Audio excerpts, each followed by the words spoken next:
எதுவா இருந்தாலும் நாங்க சட்டப்படி சந்திக்க தயாரா இருக்கோம். சந்தோஷ், என்னாச்சு உனக்கு? இதை நான் உன்கிட்ட கேட்கணும். நல்ல ஃப்ரெண்டா இருந்திருந்தா இப்படி தேவையில்லாம என்னை பத்தி தப்பா சொல்லிருப்பியா? ஃப்ரெண்டா? ஏன் அது கூட இல்லைன்றியா? அப்ப நீ என்ன லவ் பண்ணது பொய்ங்கறியா? என்ன பேசுற நீ? இந்த மாதிரி என்ன உனக்கு இருக்குன்னு தெரிஞ்சிருந்தா நான் உன் கூட ஃப்ரெண்டாவே பழகி இருக்க மாட்டேன்.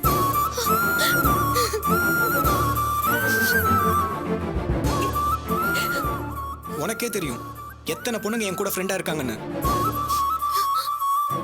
அவங்க எல்லாருமே என் கூட லிமிட்டாவே இருக்காங்க. உனக்கு மட்டும் ஏன் இப்படி ஒரு தாட் வந்தது?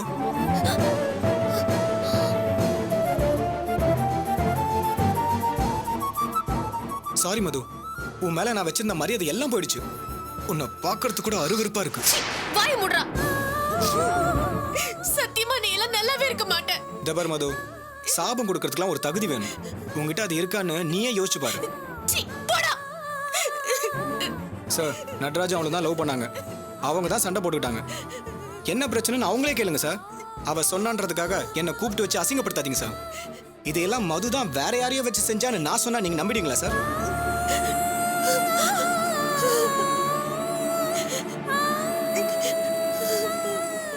நட்ராஜ் கம்பெனிக்கு என்னாச்சுன்னு நீங்க சொல்லி தான் சார் எனக்கே தெரியும். சத்தியமா இதுக்கு மேல நான் தான் செஞ்சேன்னு நீங்க நினைச்சீங்கன்னா சட்டப்படி நீங்க என்ன நடவடிக்கை எடுத்தாலும் அதுக்கு நான் கோஆபரேட் பண்றேன் சார். அம்மா வாங்க போலாம். சார் வரேன் சார்.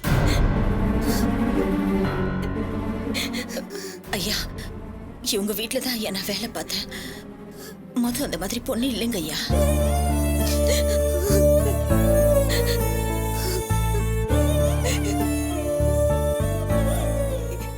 ஏதோ என் பையனோட தலைவிதி. நடக்க கூடாததெல்லாம் நடந்து போச்சு. அதுக்கு இந்த பொண்ணு என்னங்க ஐயா செய்யும்?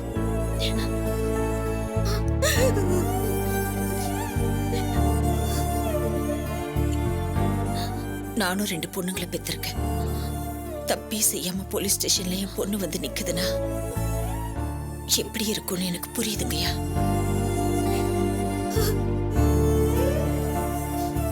தயவு செஞ்சு இந்த பொண்ணை விட்டுருங்கய்யா. ஆனந்தன் சார் வாங்க. சொல்லுங்க. உங்க 2 பேர்ட்டையும் எழுதி வாங்கிட்டு இந்த பொண்ணை வீட்டுக்கு அனுப்புங்க. சரிங்க சார். அம்மா, எப்ப விசாரணை கூப்பிட்டாலும் வரணும், தெரியுதா? சரிங்க. ரொம்ப நன்றிங்க ஐயா. பரவாயில்லம்மா. ஐயா, என்னம்மா? என் பையன் உங்க பையன் நடராஜா கோர்ட்டுக்கு கூட்டிட்டு போயிருக்காங்க. Aunty, sorry aunty. அவ கால்ல விழுந்து மன்னிப்பு கேளுடி. என்ன மன்னிச்சிருங்க. எந்திரிமா. என்னம்மா? நான் ரொம்ப பெரிய தப்பு பண்ணிட்டேன். நீங்க என்ன மன்னிச்சிருங்க. ஐயோ, என்னம்மா நீ? சூர்யா மாதிரி தாம்மா நீயும் எனக்கு. சாரி சுந்தரி, நீ எப்படிப்பட்ட இக்கட்டான சூழ்நிலையில இருக்கன்னு எனக்கு நல்லாவே தெரியும். அப்படி இருந்தும் என் பொண்ணுக்காக வந்து இவ்வளவு தூரம் காப்பாத்தி விட்டுருக்கேம்மா. நீ மட்டும் வரலன்னா எங்க நிலைமையை நினைச்சு கூட பார்க்க முடியலமா. அம்மா, 2 பேரும் வந்து கையெழுத்து போட்டு பொண்ணை கூட்டு போங்க. வாசந்தி, ஐயா, பார்த்து பத்திரமா கூட்டு போங்க. நான் கோர்ட்டுக்கு போகணும். நீ போ சுந்தரி. வரேம்மா. வா.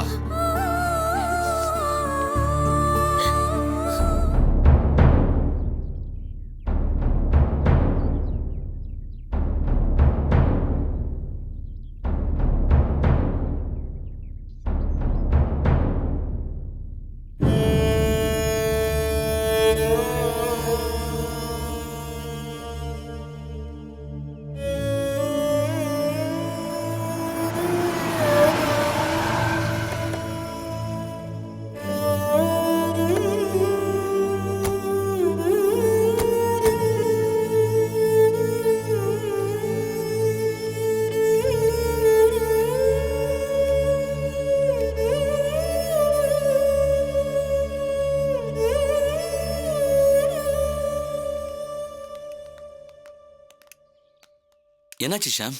மேஜர் வக்கீல் உள்ள தான் இருக்காங்க. ஜாமீன் கேட்டிருக்காங்க. நட்ராஜ் அவங்க கூட தான் இருக்கான். நட்ராஜ் அண்ணா வராரு.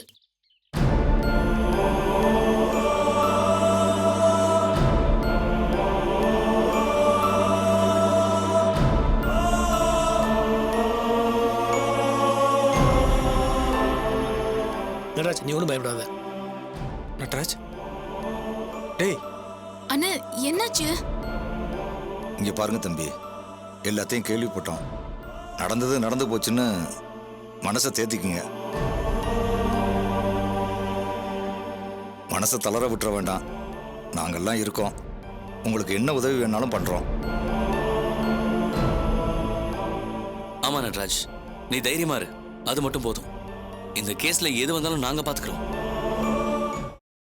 இது போனா என்ன, புதுசா வேற ஒரு கம்பெனி ஆரம்பிச்சுக்கலாம்.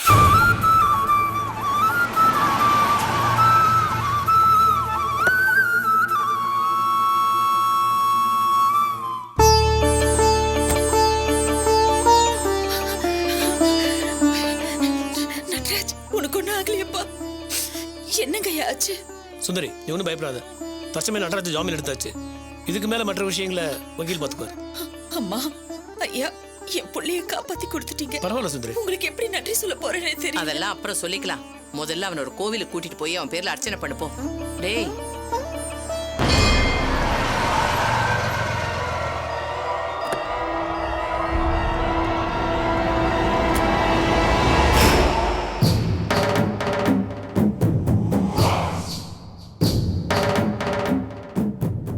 ஏய் நடராஜ், என்னப்பா என்னாச்சு? டேய், உன் சித்தப்பா கேக்குறடா, சொல்டா.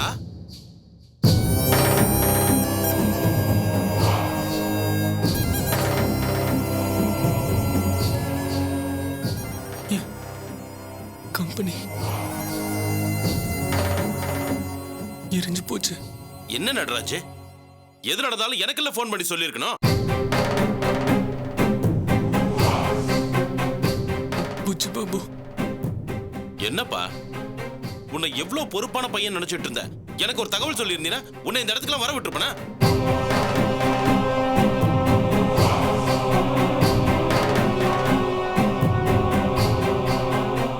இந்த இடத்துல உன்னை பாக்குறப்ப என் மனசு வலிக்குதுப்பா. என் அண்ணா இருந்திருந்தா இப்படி எல்லாம் நடந்திருக்குமா? என்னையும் நீ யாரோ நினைச்சதுனாலதான் எதுவுமே சொல்லாம இருந்திருக்க. நான் அப்படி நினைக்கல. உங்க 3 பேரையுமே சஞ்சய் நித்யா மாதிரி அதே இடத்துல தான் வச்சிருக்கேன்.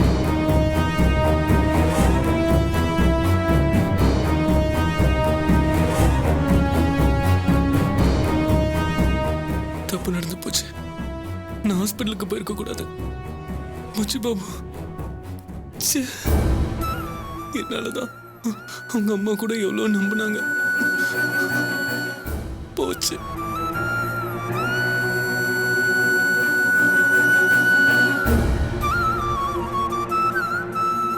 எல்லாம் போச்சு, எல்லாம் போச்சு. ஏஷாம், புச்சு பாபா பாத்தியா? அவன் எப்பரா இருக்கான்? அவன் கடைசியா கூட என்ன பார்த்து,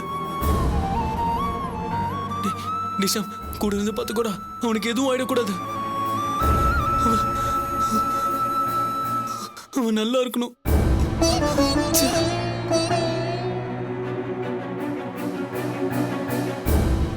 போச்சு. அண்ணா அண்ணன்னு சுத்தி வருவான்.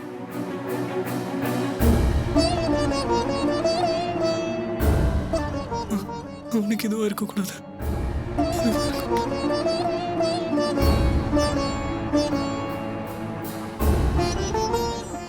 பெரிய தப்பு பண்ணிட்டேன்.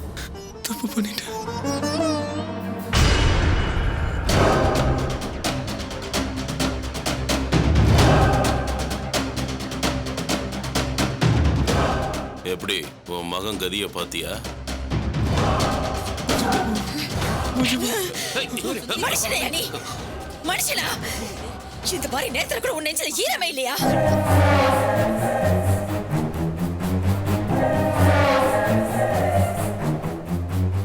இன்னும் உன் வெறி அடங்கலையா? அப்படி என்னையா உனக்கு விரோதம்?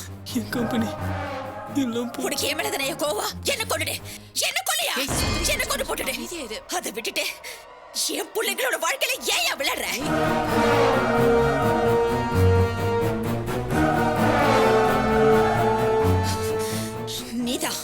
நீதான் ஏதோ பண்ணிட்ட. ஏன் அப்படி பண்ண? என் புள்ள கம்பெனில ஏயா தீ வச்ச? சுந்தரி, என்னடி பேசுற? இல்லம்மா, இந்த மனுஷன் என்ன பார்த்து சிரிச்சாமா? என் புள்ளைய பார்த்து சிரிக்கிறாமா? பாத்தியா உன் புள்ளையோட நிலைமைனே? சாரியை கேட்கிற மாதிரி பாக்குறாமா?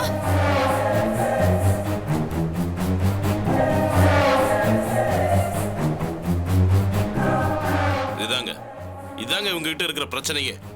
இவ்ளோ பேரு கூடி நின்னு பார்த்துட்டு இருக்கிறப்பவே என் மேல இப்படி அபாண்டமா பழி போடுறாங்க. யாருமே இல்லைன்னா என்னெல்லாம் சொல்லுவாங்க.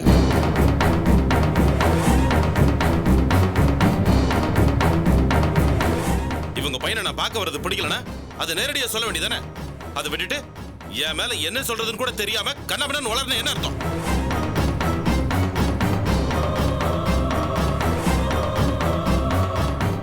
இவனை பார்க்க கூடாதுன்னு சொல்றது கூட இவங்களுக்கு எந்த ரைட்ஸும் கிடையாது. இவன் என் அண்ணன் பையன், ஏன் ரத்தம். சீ, வாய மூடு. அந்த மனுஷனை அண்ணனுக்கு உன் வாயில சொல்லக்கூடாது. உன் கூட பிறந்ததை தவிர வேற எந்த பாவமும் பண்ணாத மனுஷன் அவரு. அந்த பாவத்துக்கு தான் பரிகாரமா அந்த மனுஷன் சீக்கிரம் செத்து போயிட்டாரு. அவர் பிள்ளைகளை போட்டு ஏன் இப்படி பாடப்படுத்துற? இந்த பாருங்க, எப்ப பார்த்தாலும் இந்த மாதிரி பேசுறதை விட்டுருங்க. பதிலுக்கு பதில் பேசுனா அண்ணன் பிள்ளைங்க வாழ்க்கை வீணா போயிடும் தான் இத்தனை நாள் நீங்க போட்ட படியெல்லாம் கேட்டுட்டு சும்மா இருந்தேன். இனிமே என்னால அப்படி இருக்க முடியாது.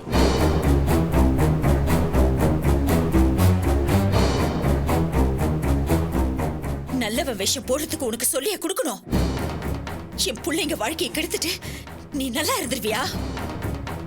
நாசமா போயிடுவேன்.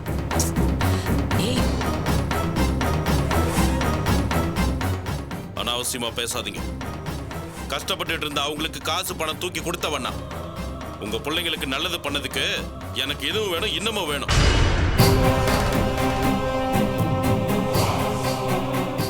என்ன நல்லது பண்ணிட்ட? எப்போ நீ பெரிய ஆர்டர் புடிச்சு தரேன்னு சொன்னியோ அன்னையில இருந்து என் பிள்ளைக்கு சனி பிடிச்ச மாதிரி ஆயிடுச்சு. இப்ப எல்லாம் கூடி வர நேரத்துல கம்பெனிக்கு மொத்தமா தீ வச்சிட்டிய பாவி. என்னது? நான் தீ வச்சனா? ஆமா, நீதான்.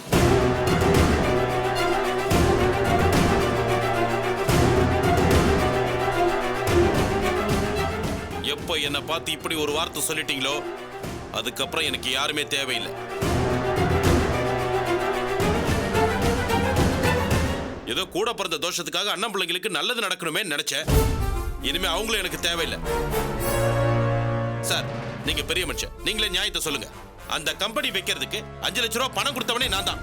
இப்ப என் மேலேயே பழிய தூக்கி போட்டா இதுக்கப்புறம் அண்ணன் பையனும் வேணா ஒண்ணும் வேண்டாம் சார். இப்ப சொல்றேன் கேட்டுக்கங்க. இனிமே எங்க குடும்பத்துக்கும் உங்க குடும்பத்துக்கும் எந்த சம்பந்தமும் இல்ல. நான் வரேன். இப்பவும் சொல்றேன், நான் தீ வச்சேன்னு சும்மா வாயால சொல்லிட்டு இருக்காதீங்க. போலீஸ்ல போய் கம்ப்ளைண்ட் கொடுங்க. ஏன்னா வெச்சவன் யாரு நானும் தெரிஞ்சுக்கலாம்ல.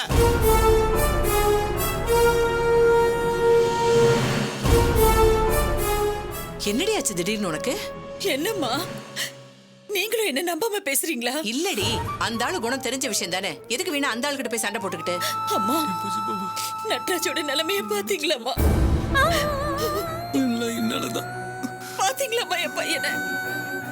இதைத்தான் அந்த ஆள் கிண்டல் பண்ணிட்டு போறான். பாரு, அதெல்லாம் ஒண்ணும் இருக்காது. முதல்ல நடராஜ வீட்டுக்கு கூட்டிட்டு போவோம். அவன் புஜ்ஜி பாபுவை நினைச்சு பயந்துட்டான் போல இருக்கு. வா. சரி, நீங்க கிளம்புங்க. சில ஃபார்மாலிட்டிஸ் இருக்கு, முடிச்சுட்டு வந்துடுறேன். வா சுந்தரி, வாடா. பார்த்து பத்திரமா கூட்டிட்டு போங்கம்மா. உங்களுக்கு என்ன உதவி வேணாலும் தயங்காம கேளுங்க. ரொம்ப நன்றிங்க. இப்போதைக்கு எனக்கு எந்த உதவியும் வேண்டாம். வா வா, வாப்பா போலாம்.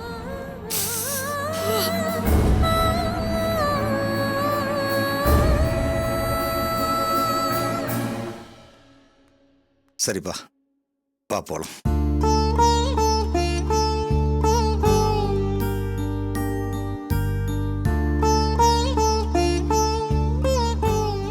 என்னங்க, என்னாச்சு? என்னங்க நீங்க? நான் கேட்டுக்கிட்டே இருக்கேன், பதிலே சொல்லாம இருக்கீங்க.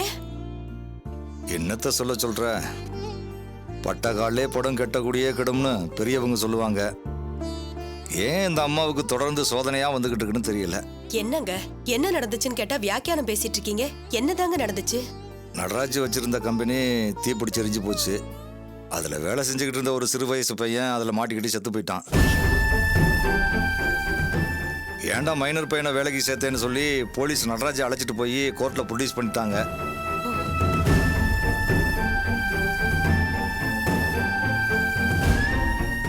எப்படியோ வக்கீல பிடிச்சு அந்த அம்மா அவனை ஜாமீன்ல வெளியே கொண்டு வந்துட்டாங்க. ஐயோ, அந்த அம்மா பாவங்க, யாரும் இல்லாம அல்லாடிக்கிட்டு இருப்பாங்க.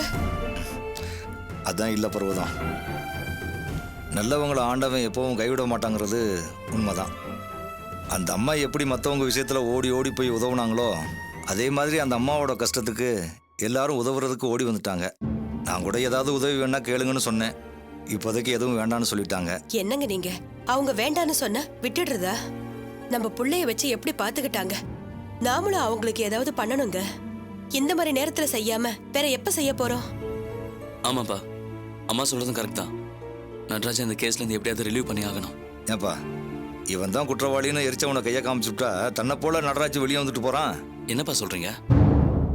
சுந்தரி அம்மா சொல்றதெல்லாம் வச்சு பார்த்தா துறை தான் ரெக்கமெண்ட் பண்ணி நடராஜை பெரிய ஆர்டர் எடுக்க வச்சிருக்கான். அந்த அம்மாவை பழி வாங்குறதுக்காக துறையே ஏன் கொளுத்தி விட்டுருக்க கூடாது?